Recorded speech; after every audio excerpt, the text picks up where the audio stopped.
There were some countries who initially talked about herd immunity as a strategy. In New Zealand, we never, ever considered that as a possibility, ever.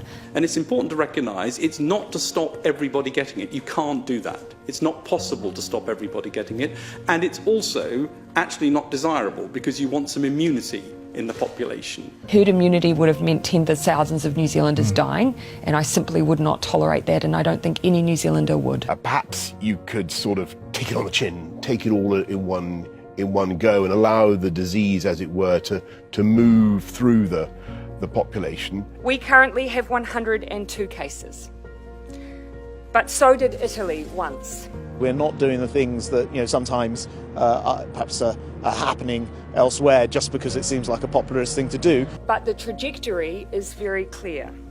Act now or risk the virus taking hold as it has elsewhere. Things like closing schools and stopping big gatherings don't work as well, perhaps, as people think. We have, for instance, 9 million protective masks already here in New Zealand, should we need them. Reports that some NHS trusts are running out of protective equipment has caused huge concern. Due to shortages, we would now have to share masks. We're still, and will continue, to track and trace every single one of those cases. We know where they came from, what links to overseas travel, who those individuals were in contact with, so that if someone in that contact group then has COVID, we can continue to trace the line of how people came in contact with it.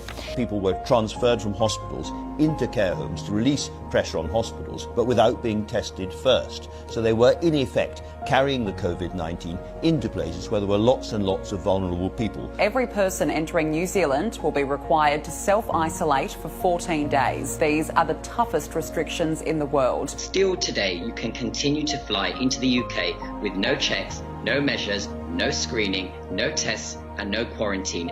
Apply a simple principle. Act like you have COVID-19.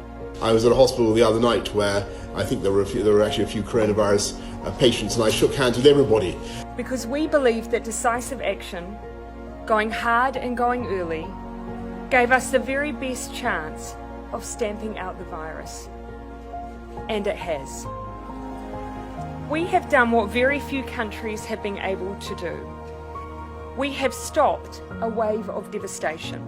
Because I know there will be many people looking now at our apparent success.